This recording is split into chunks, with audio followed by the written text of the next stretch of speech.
بالله من الشيطان الرجيم. بسم الله الرحمن الرحيم.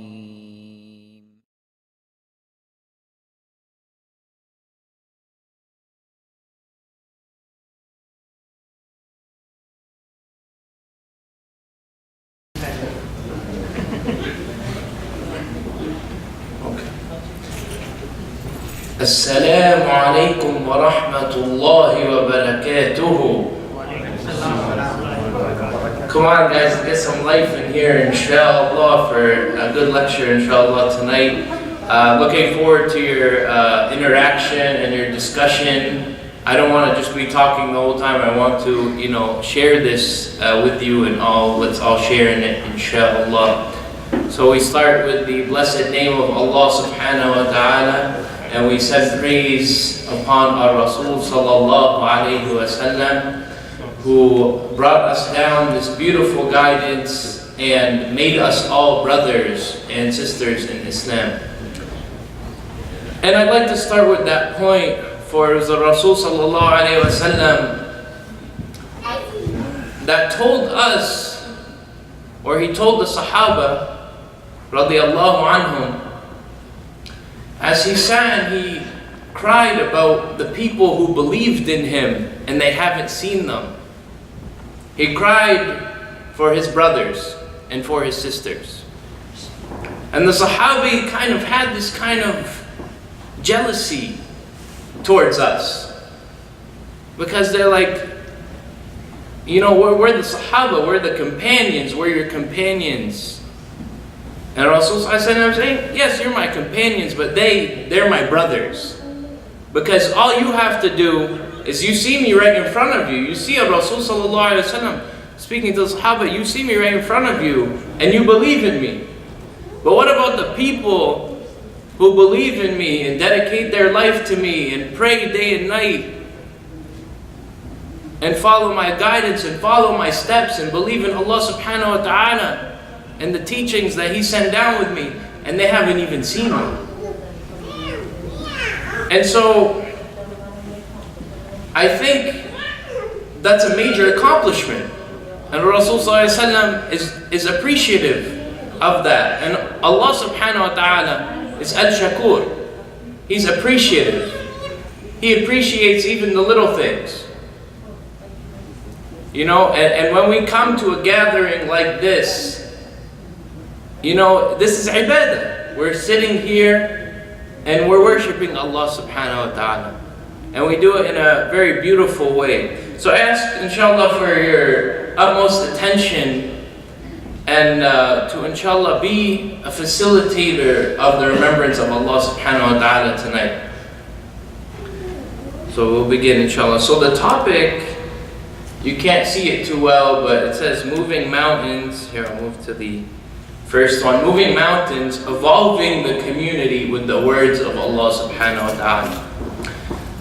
So, the words of Allah subhanahu wa ta'ala, the Quran Kareem, as the scholars say, the Quran is not a book, but it's the speech of Allah subhanahu wa ta'ala. It's so much more than a book. And sometimes we get caught up in it, and we see this kind of routine, or this kind of cliche, or this mundane routine, where, hey, you open this book and mashallah, this is the Quran. But it's, we need to make it personal, we need to make it intimate, that when we open the Quran, this is a conversation with Allah subhanahu wa ta'ala, and Allah is speaking to me, He's speaking to my life, and that this is something very intimate. So what I want to cover for some topics, inshallah, is one, the preserving of the Quran, which we talked a little bit about yesterday, and then the crisis of the soul, which I'll get into, and then developing relationships and building a community full of individuals, students and teachers, facilitating remembrance, and then practical tips to take away from this topic, inshallah. So let's now move. Okay. So how Allah subhanahu wa ta'ala preserved His words. So the actual preservation of the Quran, the book of the Quran, this decision to preserve it and to compile it and to make it one, this was something that was inspired to Umar ibn Khattab radiallahu anhu. And Umar radiallahu anhu, he came to Abu Bakr and he said, we really need to compile this Quran into one. And this is after the death of Rasul sallallahu alayhi wasallam. So Abu Bakr is hesitant to compile this Quran together. And he said, how can you tell me to do something that Rasul sallallahu alayhi wasallam didn't do himself? And so Umar radiallahu anhu is coming to him still. And he's slowly trying to convince him, until finally Allah subhanahu wa ta'ala opens Abu Bakr's chest. And he opens his heart to the idea. And then he says, okay, how are we going to do this? So they approach the young Sahabi Zayd radiallahu anhu. And they tell Zayd, Abu Bakr radiallahu anhu tells him, you are a young, intelligent man, and we find no fault in you. You are also a scribe, writing down the revelations for the messenger of Allah subhanahu wa ta'ala. So attend to the Quran and compile it. And then Zayd says, by God, if they had entrusted me with removing a mountain from among the mountains, the task would have not been heavier for me than that of collecting and compiling the Quran. I ask, why do you undertake something that the Prophet ﷺ himself never did? And he answered, by God, this is desirable. And then Abu Bakr never left me without reminders till Allah opened up my chest. The way we did for Abu Bakr and Umar, and I attended to the compiling of the Quran. From palm branches to pieces of cloth and from the memory of people, till I found the last part of Surah At-Tawbah with Abu Khuzaymah al-Ansari, which no one else had. So what this narration is telling us was that this was a task, an immense task, held on a young man.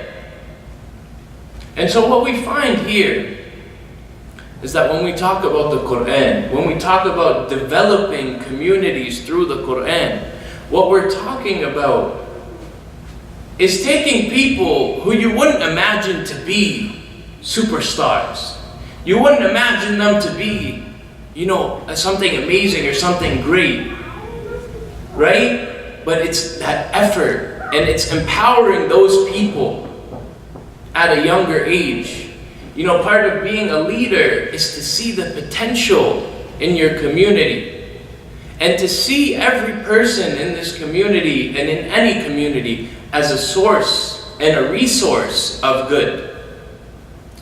So then when we talk about developing relationships, and I talked a little bit about this in the khutbah, when we have meaningful conversations, about the Quran or about a hadith or about relevant topics, what happens is we begin to think good of one another.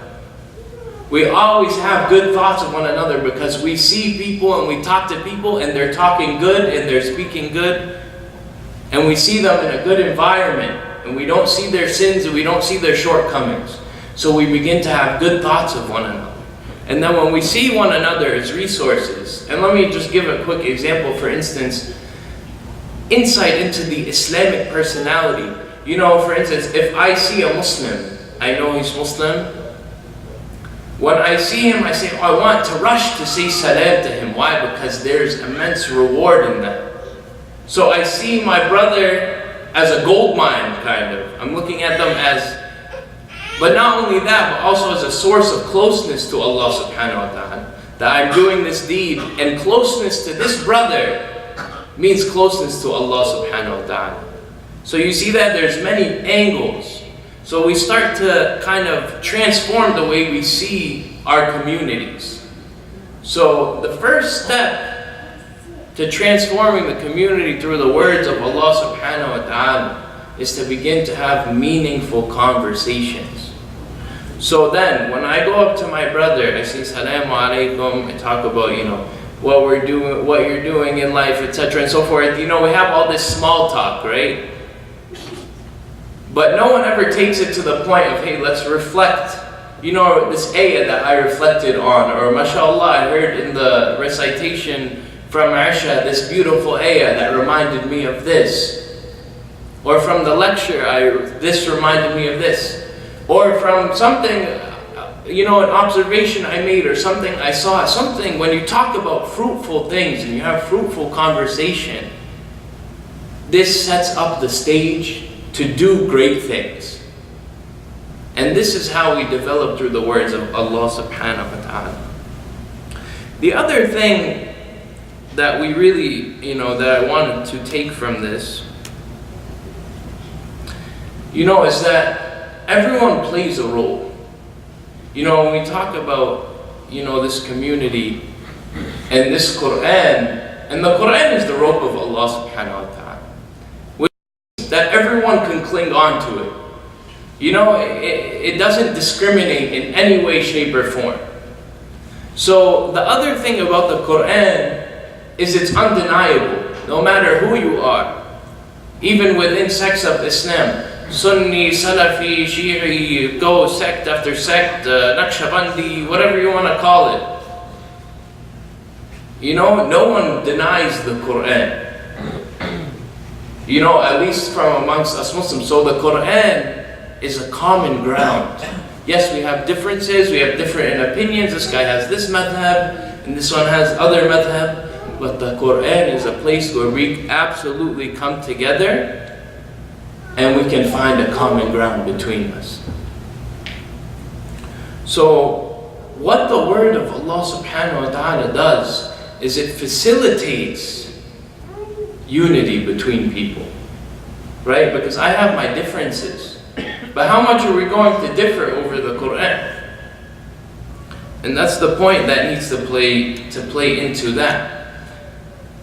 The other thing is that the Quran leads to softness of the heart.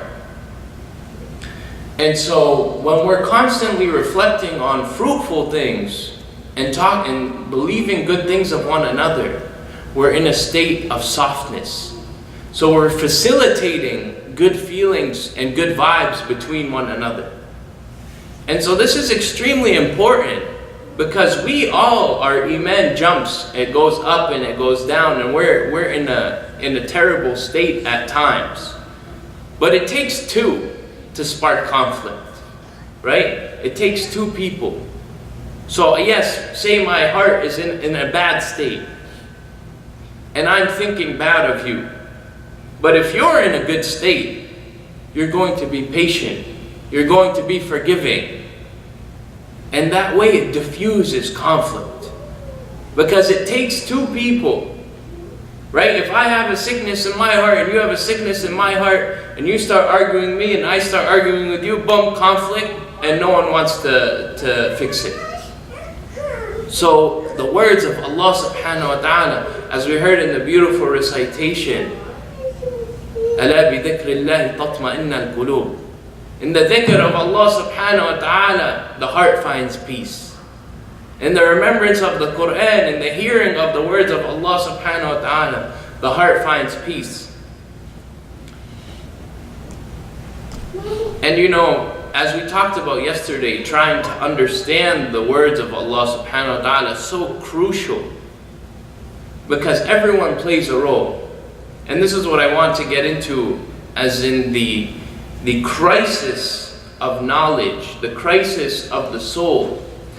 And what this really means, this crisis of knowledge or the crisis of the soul when it comes to understanding the words of Allah subhanahu wa ta'ala, is that, for instance, you have people, when I went overseas and I lived overseas for a bit, I knew many people. I lived in Lebanon. I knew many people, mashallah, they knew so much Arabic and their Arabic was so strong. But when they read the Quran, they read it at face value because they took it for granted. They said, I know Arabic, I know Arabic, why do I have to study any tafsir? Why do I have to listen to any scholars? Why do I have to do any of that? Khalas, I know Arabic. I can just open the Quran and that's it. I understand, right? And then, mashallah, you have converts and people who don't speak any Arabic. They come to this Quran. They read all of these translations. Then they read all of this tafsir. And mashallah, they have a deep, deep understanding of the religion and a really intimate connection with Allah subhanahu wa ta'ala. Because the effort's there.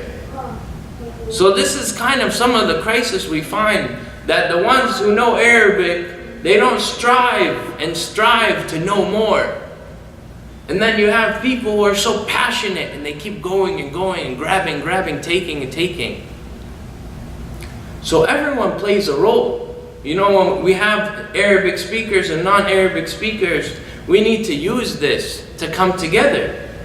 Right? Let the Arabic speaker teach someone Arabic, help them get better in their Arabic, and let the English speakers, or let, you know, people who have maybe studied other things, give reflections, give observations.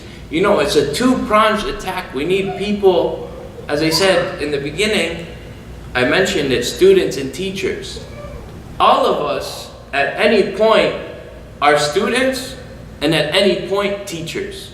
We need to know when to be students and when to be teachers. You know? And we all have knowledge that the other person doesn't have.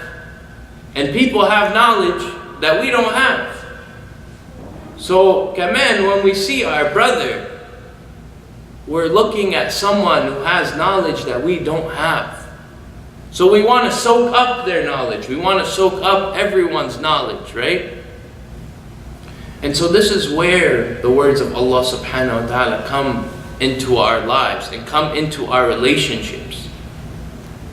You know, the believer, a lot of times we find that, you know, our friends are people that we have, you know, inside jokes with and we laugh a lot with, and, you know, some of the stuff that, you know, that we have in common between us is, you know, maybe substance based. You know, we both maybe even listen to, you know,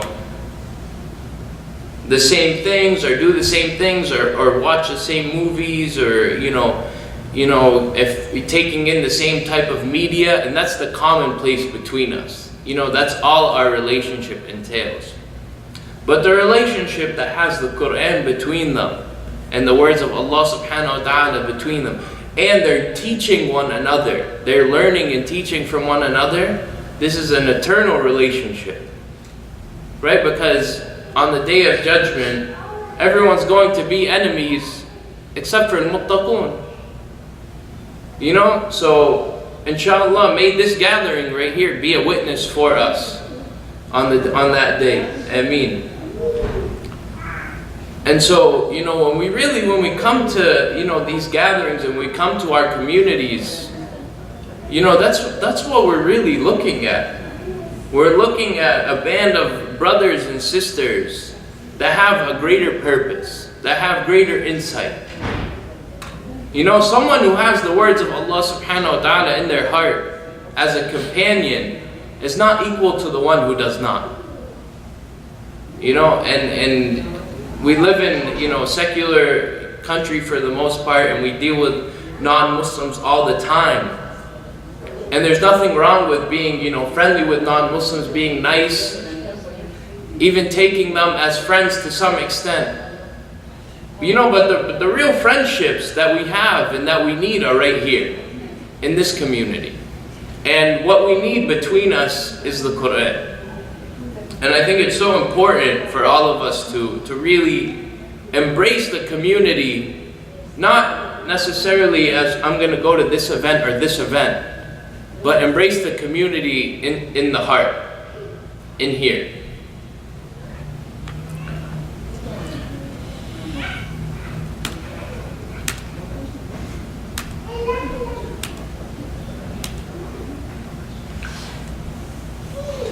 So, the crisis of the soul. So we talked about how the words of Allah subhanahu wa ta'ala, they soften the heart and they transform the heart. And this, this works on many levels. And we talked about the stimulus, what's going on in this heart, everything that it's taking in. That our heart is being affected by so many things. And the reality is that if our hearts were truly pure, we could listen to the words of Allah subhanahu wa ta'ala all day. We could listen and listen and listen and listen to no end. But we find that, we have some type of sickness in the heart because the time that we can listen to Quran is fairly limited. 10, 20 minutes, I don't know, maybe you guys are better than me, mashallah.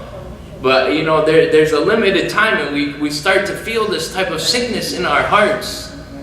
And we want to resist the Quran. And mashallah, when one of our brothers comes to us with advice, we want to reject the advice. And when one of our brothers comes and wants to reflect upon, or sisters, wants to reflect upon an ayah of Quran, we don't want to listen. So we need to check ourselves, right? And always, if we're in that position where someone's giving advice, or someone's talking about Quran, or someone's reciting Quran, or anything from Allah subhanahu wa ta'ala, we have to understand that if we find a fault in this, or in that person, it's from us. And it's from our own heart. And it should be what? It should be an opportunity to fix it. An opportunity to make istighfar, an opportunity to make tawbah, an opportunity to match them. And to give into the conversation. And then at the same time, we can gauge our heart by loving those conversations. When someone gives us advice, and we love them even more, this is a sign of purity. When someone's reciting Quran, and we love this recitation, we just want to listen, we want to listen, this is a sign of purity. When someone comes to us, and we're reflecting upon ayahs, and you just want to keep on talking, and keep on conversing about the words of Allah subhanahu wa ta'ala, this is a beautiful sign of purity. It's a way to gauge your relationships as well. That you can keep on facilitating the words and the remembrance of Allah subhanahu wa ta'ala. Because in reality, that's what we're doing.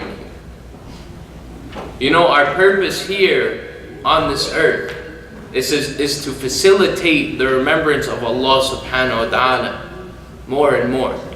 So the more benefit we bring to people, the more remembrance that we bring to this world, the more benefit we bring to other people and to ourselves. Because Allah subhanahu wa ta'ala, from Him is all mercy and all goodness. And the closer we get to Him, the closer we get to solutions. To solutions for everything. تَفْصِيلًا لِكُلِّ شَيْءٍ. Right? It explains everything. It's knowledge of everything. Solutions to everything. And we talked a little bit yesterday in the khutbah how, Rasul sallallahu alayhi wa sallam, subhanAllah, if he were to come down today, some people might tell him, where's your degree? Did you study at Harvard? Where's your credibility? But Rasul sallallahu alayhi wa sallam was the most knowledgeable man that ever lived, that ever existed, in all types of knowledge, in all types of fields. And that's what I was thinking, when I thought about, the Paris killings. I didn't think about, how these cartoonists disrespected the Prophet ﷺ. I thought about how all the times I disrespected Rasul ﷺ with my actions, with my speech, with my abuse of the sunnah, of his sunnah. With my abuse of not seeking his knowledge and the knowledge that he left on this earth. That's the type of personality, the mentality that we need to have. That everything reminds us about ourselves, brings it back to ourselves. that we can get better.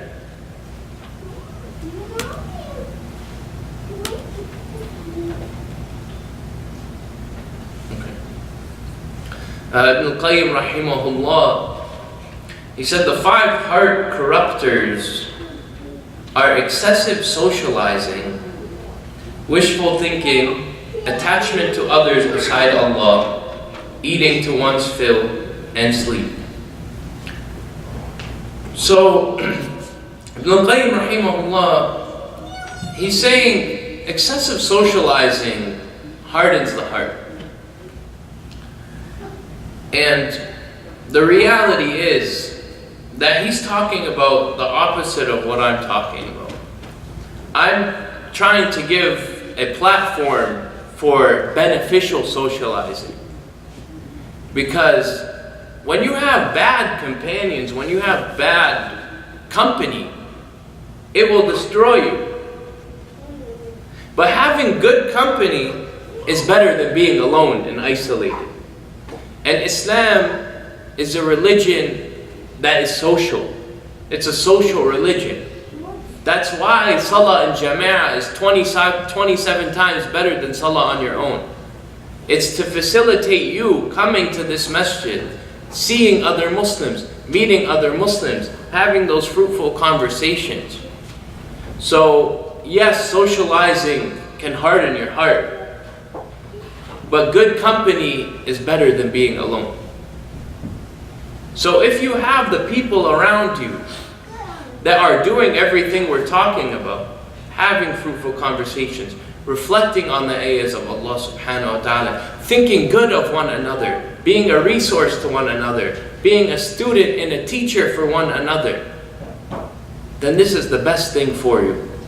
For your dunya and for your akhirah. And then the second thing he says is wishful thinking. And wishful thinking is the one who says, you know, that's okay. I can do this, Allah subhanahu wa ta'ala. You know, even if He were to give me a punishment, it would only be for a short amount of time. Or, oh, Allah will forgive me. I can do it, Allah will forgive me. And they keep sinning and doing these things, and their heart gets harder and harder and harder and harder.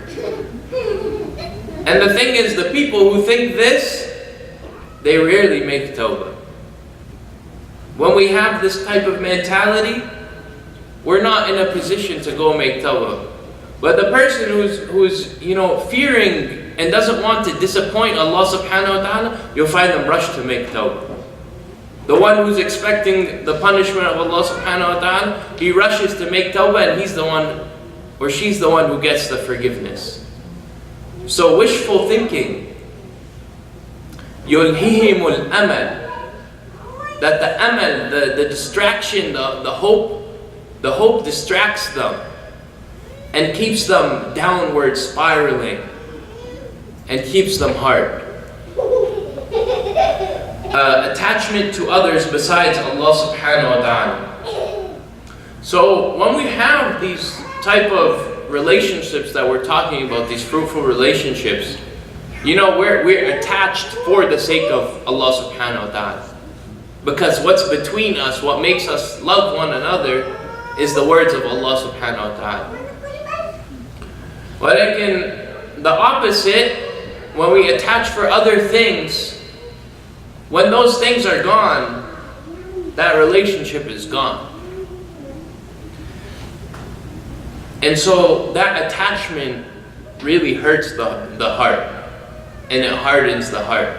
And it suffocates it to the point where, say it was a love for another person, or a lust for another person.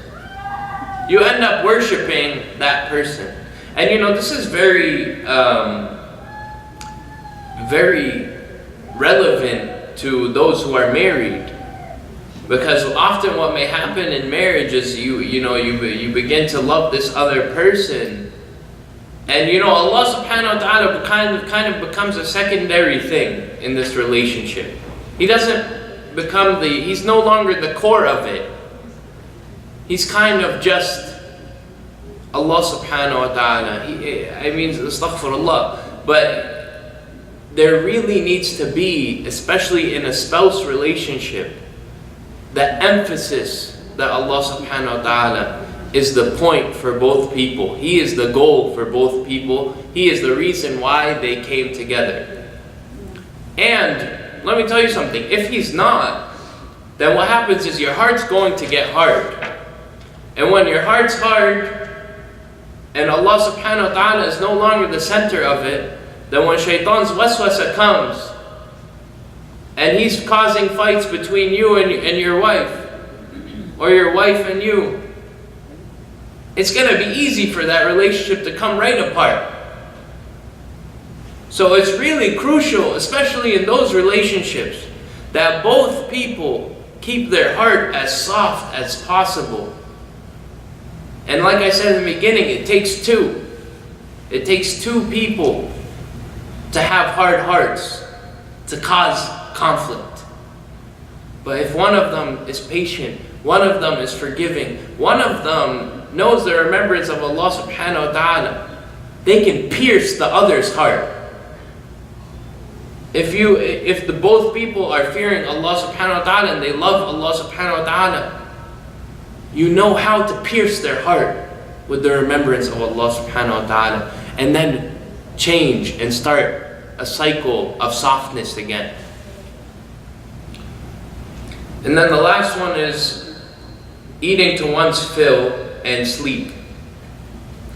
So for instance, there's the man that Umar ibn Khattab, during the caliphate of Umar ibn Khattab, where he's kind of he's kind of showing off his big belly. Here, I have this big stomach. And he said, this is a blessing from Allah subhanahu wa ta'ala, this big stomach. And Umar ibn Khattab, he sees this man, and Umar ibn Khattab radiallahu anhu, he wouldn't usually insult someone for being obese or for being heavy.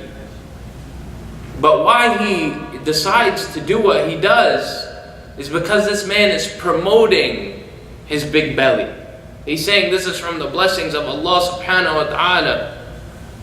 And so Umar ibn Khattab, he tells the man, this is a curse from Allah subhanahu wa ta'ala, this stomach. And the reasoning why: big stomach, lazy, less prayers. You're not able to pray as much. You're not able to strive in ibadah. You're not able to rush to the masjid and to meet other people and to do good. Not to mention the physical sunnah of a Rasul sallallahu alayhi wasallam, that we are all callers to Allah subhanahu wa ta'ala, and part of calling to Allah subhanahu wa ta'ala is looking good, smelling good, dressing well, right? Because a Rasul sallallahu alayhi wasallam used to call people to Islam through the dunya and through the akhirah. Not just, hey, you'll get the best of the next life, but also you'll get the best of this life. So part of being a Muslim is also playing that role. And then excessive sleep being the last one.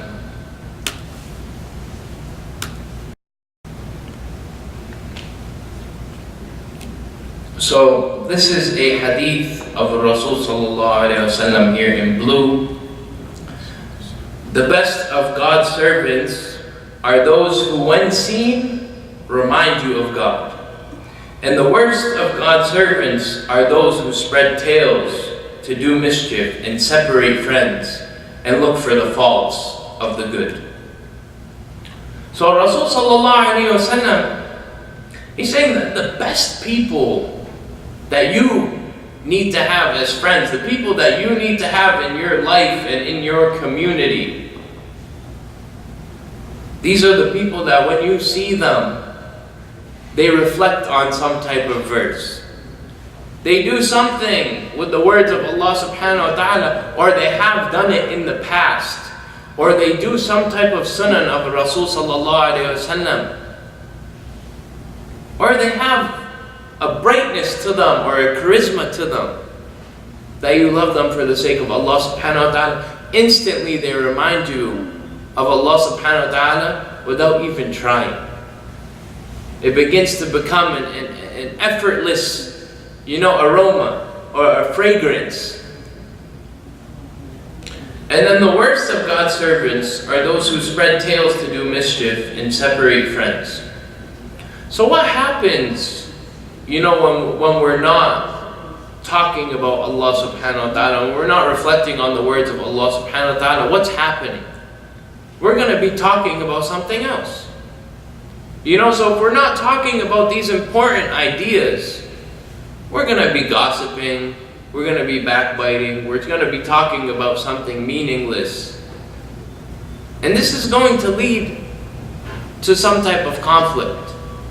So we fill our time and we fill our relationships with the remembrance of Allah subhanahu wa ta'ala. Why? Because the opposite will lead to our destruction.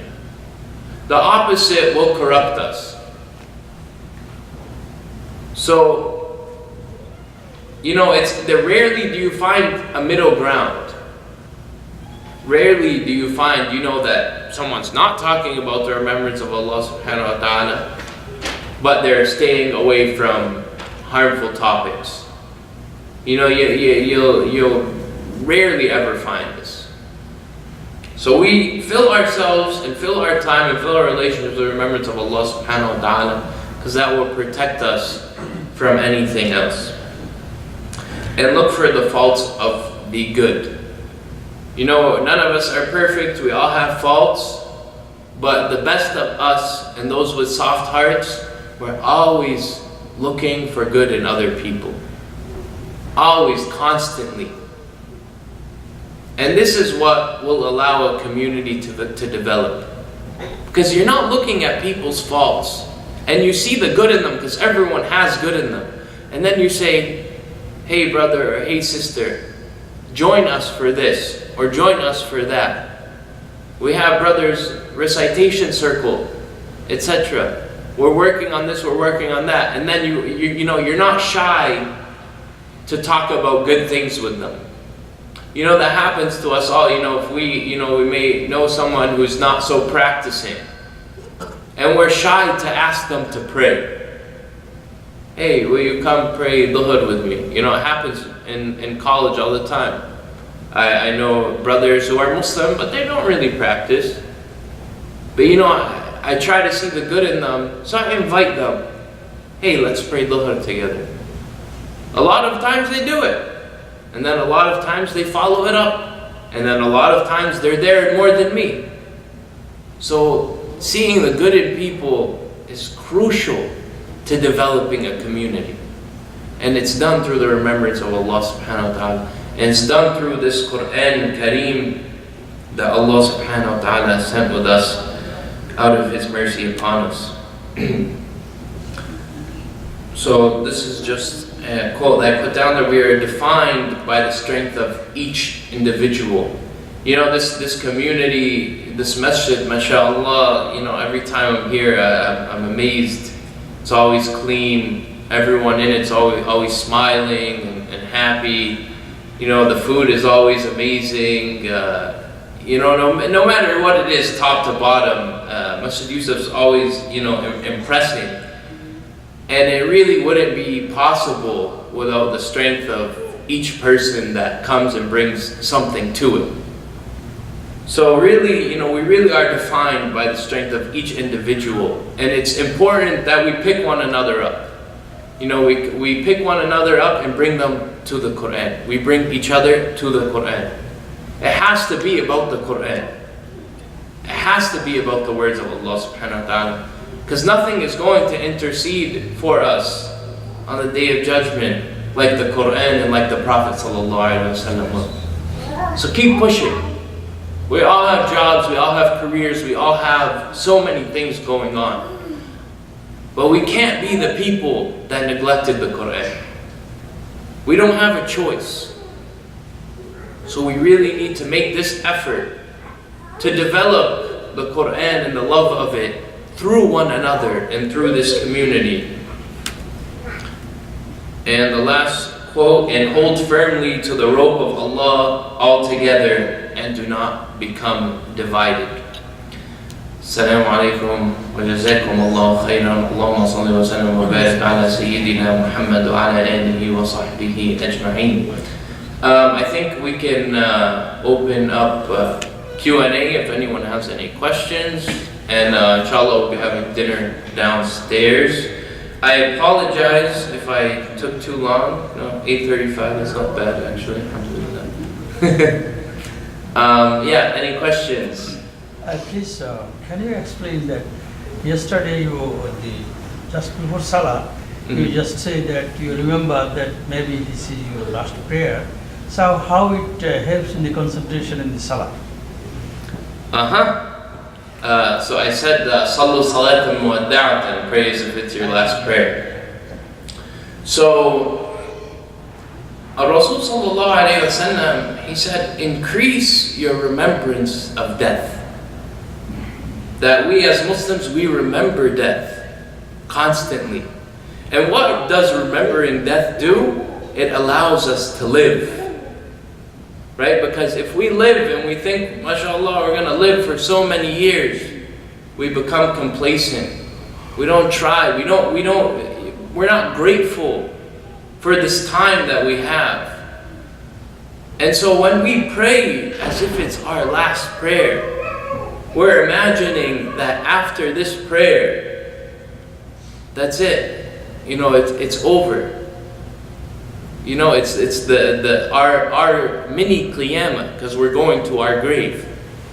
And then we're going to our meeting with Allah subhanahu wa ta'ala. The condition that we leave at that point is what will be judged upon. So whatever condition our heart is, as Allah subhanahu wa ta'ala says, إِلَّا مَنْ أَتَى اللَّهَ بِقَلْبٍ سَلِيمٍ. Allah subhanahu wa ta'ala only wants from us a pure heart. So whatever state we're in at that point, that is the state we go in. So what it does in our khushu', in our concentration in salah, is it really makes us, seize the moment, the moment in salah. And we cut off everything else that we're thinking about and we focus. Is that bad answer? No, okay, yes. Thank you. Were you looking for anything more? The question also is the Prophet ﷺ instructed, so just before Salah, say the people that suppose there's maybe your last Salah, pray like this way. Did Prophet ﷺ say like this to do, or did he say Sallu salatan muwadda'atan? Scholar assumption that remembering this way, and maybe Salah will be more concentration. So it is a hadith, Sahih hadith, or it is just in Salah? Yes, he did say. Now he didn't say it like all the time, or nor did I can look it up for you. Oh, thank you. But my father's a scholar, so I take after him, and I try to copy as many things as he does. But yes, I know it is a sunnah. It's in a hadith, and I'm pretty sure it's Sahih Bukhari or Muslim. Hopefully that answered your question. But either way, whether it's a sunnah mu'akkida or whether we know it is or not, if it leads us to a better salah, then this is something good. Right? Because if you remember the beginning of the lecture, Abu Bakr said, how can we do something that Rasul sallallahu alaihi wasallam did not do? And Umar pushed him to compile this Quran. And there's many things, I don't want to get into this debate of, bid'ah hasana. I'm not going to get into this, but subhanAllah, there's if you were to look at the bid'ahs of Umar ibn Khattab, all the innovations that he made in his time, there are people right now, if you were to show them the innovations of Umar ibn Khattab, they'll tell you, who is this person? Who could do this? And then you tell them, oh, this is what Umar ibn Khattab did. They'll be quiet very quickly. So if it's something good for you, then take it, inshallah, and try to benefit from it. Any other questions? Just a comment. There's a hadith. عليكم بسنتي وسنة الخلفاء الراشدين المهديين من بعد. يعني follow my sunnah, Sunnah Rasulullah sallam, and four companions Rashidin, the righteous companions that came after the Prophet. رضي الله عنه. So, can you please? Did you get that? So the Prophet ﷺ said to follow my sunnah and to follow that of the Khulafa al-Rashidin, which are the righteous caliphates which came after them, after Rasul ﷺ, and these are caliphates, they're of the people that Rasul ﷺ guaranteed paradise. And so, yeah, I mean, I pretty much explained it all. Is there anything else Yeah, there? he linked it. Huh? He linked it very well. Yeah, mashallah, tabarakallah. See, this is a practical, you're seeing this lecture, embodied, mashallah, in this part. Thank you. So, you linked well. Yes, I think time had changed especially for Islam, and there have been so many, I'll say, group and country that we know that is fighting Islam. Right. You agree with me? There are groups and countries that are fighting Islam. Yes. Of course, it's always going to be like that. You agree 100% or 90%? Groups, definitely. I mean, look at, as long as there are Muslims, there will be enemies of Islam. Oh. That's just a fact. Every prophet, alayhi salam, had an enemy. That's just the nature of this world. Okay. Now, Yes. now, there is come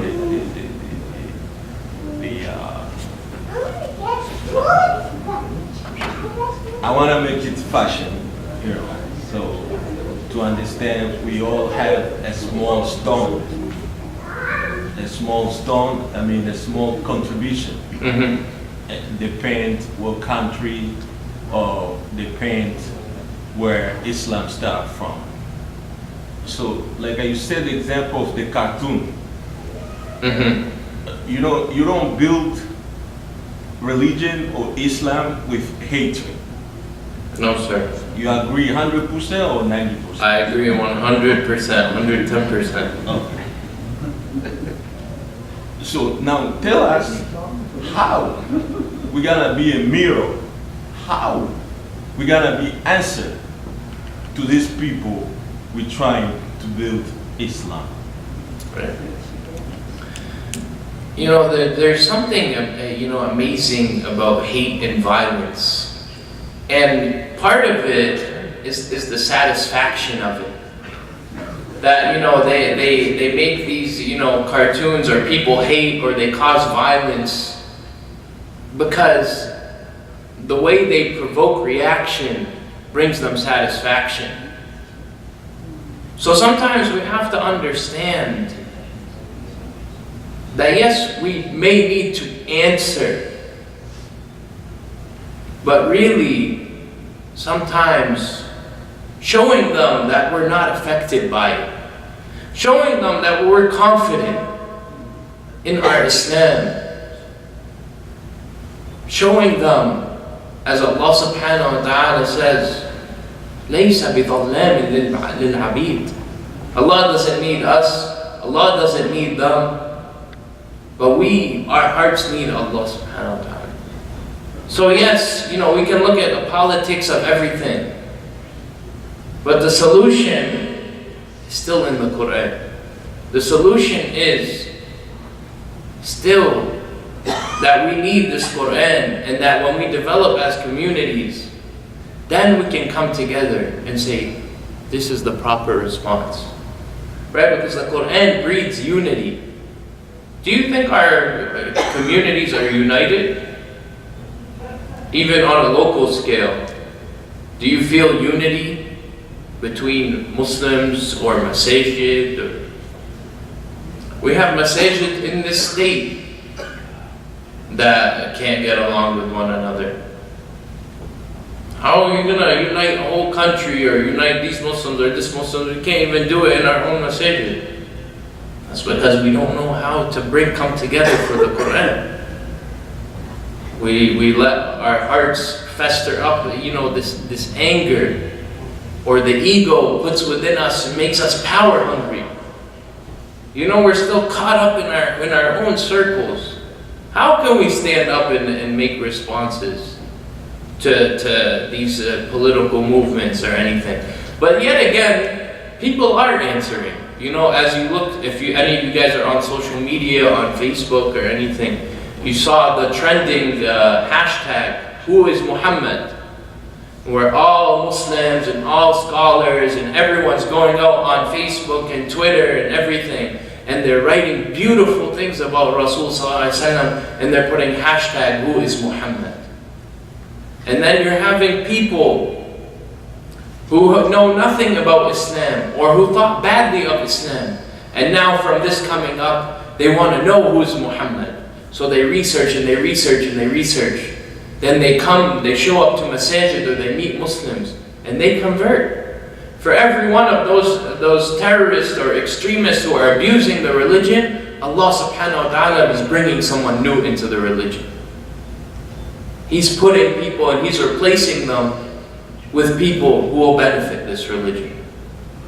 So yes, you may see, we need to respond.